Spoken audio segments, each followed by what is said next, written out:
कितने जानते हैं इनको अच्छे से? सब जानते हैं। तो चलिए शुरू करते हैं। मधुसूदी का जन्म 30 अगस्त 1997 को बिहार के फरबीसगंज शहर में हुआ। 3 भाई बहन में दूसरे नंबर पर मधुसूदी बचपन से ही अपने माता पिता के छोटे से किराना दुकान के संघर्ष को देखकर यह समझ गई थी कि जिंदगी में कुछ अलग ही करना पड़ेगा। बचपन में बताया जाता है कि जिंदगी को अच्छा बनाने के लिए पढ़ाई सबसे महत्वपूर्ण है, इसलिए उन्होंने अपना सारा ध्यान पढ़ाई में ही लगाया। घर की आर्थिक स्थिति ठीक नहीं होने के कारण तीनों भाई बहनों की पढ़ाई सरकारी स्कूलों में हुई, लेकिन उन्होंने इस बात का कभी रोना नहीं रोया। मधुसूदी को 9th क्लास में बेस्ट स्टूडेंट अवार्ड के साथ साथ प्राइज मनी भी मिली। अपने स्कूल के समय से ही उन्हें एक्स्ट्रा करिकुलर एक्टिविटीज़ में भाग लेना बहुत पसंद था और वह बहुत सारे प्रोग्राम्स जैसे कि डिबेट, भाषण प्रतियोगिता, मंच संचालन इत्यादि सब वो करती रहती थी। क्लास 10th में अपने स्कूल में टॉप 3 में आने के बाद 12th में बिहार बोर्ड एग्जामिनेशन में पूरे बिहार में टॉप 1% में आई। फिर जेईई मेंस जैसे अलग अलग नेशनल लेवल के एग्जाम्स क्वालिफाई करने के बाद मधु का एडमिशन आइजर कोलकाता में हुआ। पर मधु को यह एहसास था कि फैमिली को सपोर्ट करने के लिए वो अपनी डिग्री कंप्लीट करने का इंतजार नहीं कर सकती थी। उनको अपनी 11th-12th के समय से ही आरसीएम के बारे में पता था, परंतु उनकी अप्लाइंग मोहन प्रसाद सर द्वारा बोला गया था कि अच्छे कॉलेज में जाने के बाद ही आरसीएम में काम करे। अब कॉलेज में आने के बाद अप्लाइंग मोहन प्रसाद सर द्वारा मधु को आरसीएम में एक इवेंट आरसीएम एनिवर्सरी प्रोग्राम में ले जाया गया, जहां रॉयल्टी का सेलिब्रेशन देखकर मधु ने ठान लिया था कि अब उसको रॉयल्टी अचीवर बनना है, पैसिव इनकम के लिए काम करना है।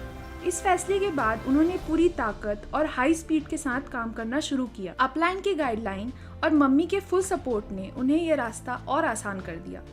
मेहनत फल लाई और मार्च 2017 में मधु को अपने सपनों की पिन रॉयल्टी मिल गई। उस रॉयल्टी पिन का सेलिब्रेशन माननीय डॉक्टर सुरेंद्र वत्स सर द्वारा हुआ।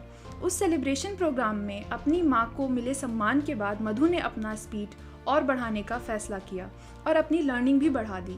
उसके बाद कई online course, business, leadership, digital marketing, brand building इत्यादि पर काम किया और बड़ा बिजनेस से जुड़कर डायरेक्ट डॉक्टर विवेक बिंद्रा से ट्रेनिंग ली।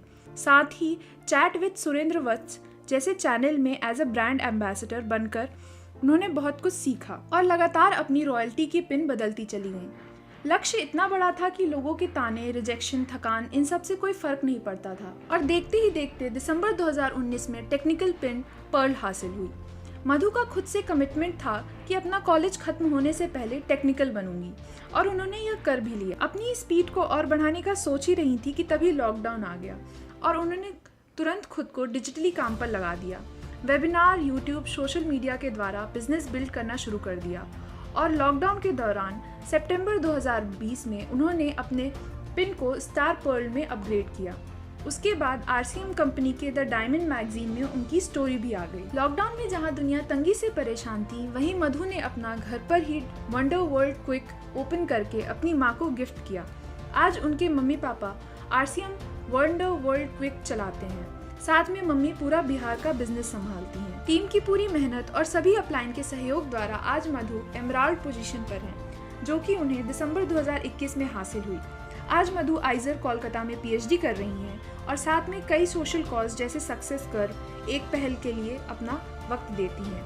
इसके साथ महिलाओं के स्वास्थ्य जागरूकता के लिए अलग अलग पिछड़े इलाके में जाकर हाइजीन कैंपेन भी करती हैं। जब भी मधु से पूछा जाता कि वह इतना सब कुछ कैसे कर लेती हैं, तो उनका एक ही जवाब आता कि जब आपके लक्ष्य बड़े हों और आप उन्हें साफ देख पाते हों, साथ में परिवार का साथ और आपके गुरु का सर पर हाथ हो, तो कोई भी मुसीबत आपको हरा नहीं पाती और रास्ते क्यों ना कितने ही मुश्किल हो, आपको थका नहीं पाते।